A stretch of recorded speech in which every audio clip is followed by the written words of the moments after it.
باللہ من الشیطان الرجیم بسم اللہ الرحمن الرحیم۔ حضرت ابو موسیٰ اشعری رضی اللہ تعالیٰ عنہ سے روایت ہے، وہ نبی صلی اللہ علیہ وسلم سے بیان کرتے ہیں، آپ نے فرمایا، ایک مومن دوسرے مومن کے لیے ایک امارت کی طرح ہے کہ اس کے ایک حصے سے دوسرے حصے کو تقویت ملتی ہے۔ پھر آپ صلی اللہ علیہ وسلم نے اپنی انگلیوں کو ایک دوسری میں داخل فرمایا۔ صحیح بخاری حدیث نمبر 481۔ حضرت ابو ہریرہ رضی اللہ تعالیٰ عنہ سے روایت ہے، انہوں نے فرمایا، رسول اللہ صلی اللہ علیہ وسلم نے ہمیں زوال کے بعد کی نمازوں میں سے کوئی نماز پڑھائی اور 2 رکعت پڑھا کر سلام پھیر دیا۔ اس کے بعد مسجد میں گاڑی ہوئی ایک لکڑی کی طرف گئے اور اس پر ٹیک لگا لی، گویا آپ ناراض ہوں، اور اپنا دایاں ہاتھ بائیں ہاتھ پر رکھ لیا اور اپنی انگلیوں کو ایک دوسری میں داخل فرمایا اور اپنا دایاں رخسار بائیں ہتھیلی کی پشت پر رکھ لیا۔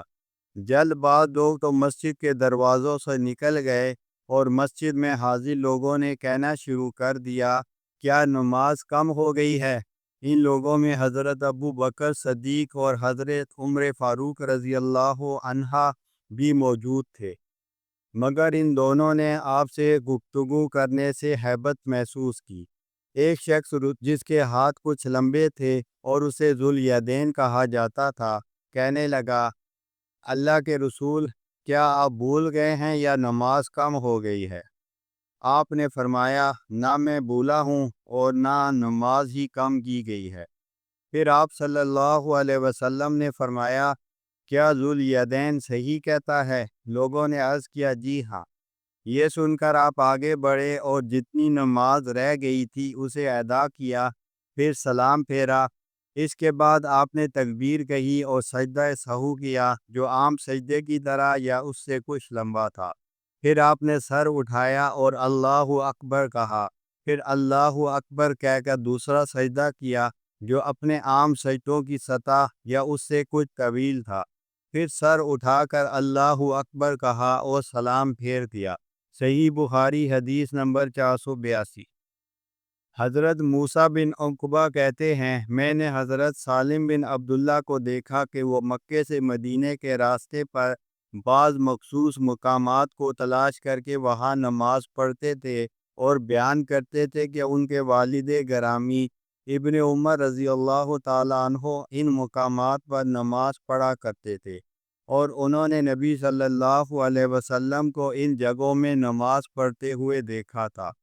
موسیٰ بن عقبہ کہتے ہیں، مجھ سے حضرت نافع نے بھی بیان کیا کہ حضرت ابن عمر ان مقامات پر نماز پڑھتے تھے، اور میں نے اس سلسلے میں حضرت سالم سے معلوم کیا تو انہوں نے بھی وہی مقامات بتائے جن کی نشاندہی حضرت نافع نے کی تھی۔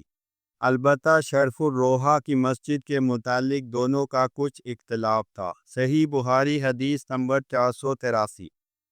حضرت عبداللہ بن عمر رضی اللہ تعالیٰ عنہ ہی سے روایت ہے کہ رسول اللہ صلی اللہ علیہ وسلم جب عمرے کے لیے جاتے، اسی طرح حجۃ الوداع میں جب حج کے لیے تشریف لے گئے تو ذوالحلیفہ میں اس کیکڑ کے نیچے پڑاؤ کرتے جہاں اب مسجد ذوالحلیفہ ہے، اور جب آپ جہاد، حج یا عمرے سے مدینے واپس آتے اور اس راستے سے گزرتے تو وادی عقیق کے نشیب میں اترتے۔ جب وہاں سے اوپر چڑھتے تو اپنی اونٹنی کو بطحا میں بٹھاتے جو وادی کے مشرقی کنارے پر ہے، اور آ کر شب میں وہیں آرام فرماتے یہاں تک کہ صبح ہو جاتی۔ یہ مقام اس مسجد کے پاس نہیں جو پتھروں سے بنی ہے، اور نہ اس ٹیلے پر ہے جس پر مسجد ہے، بلکہ اس جگہ ایک گہرا نالہ تھا۔ عبداللہ بن عمر رضی اللہ تعالیٰ عنہ اس کے پاس نماز پڑھا کرتے تھے۔ اس کے اندر کچھ ریت کے ٹیلے تھے۔ رسول اللہ صلی اللہ علیہ وسلم وہیں نماز پڑھتے تھے۔ راوی کہتا ہے، لیکن اب نالے کی روک پانی کے بہاؤ نے وہاں کنکریاں بچھا دی ہیں اور اس مقام کو چھپا دیا ہے جہاں عبداللہ بن عمر نماز پڑھا کرتے تھے۔ صحیح بخاری حدیث نمبر 484۔ حضرت عبداللہ بن عمر رضی اللہ تعالیٰ عنہ سے یہ بھی روایت ہے کہ نبی صلی اللہ علیہ وسلم نے وہاں بھی نماز پڑھی جہاں اب چھوٹی سی مسجد ہے۔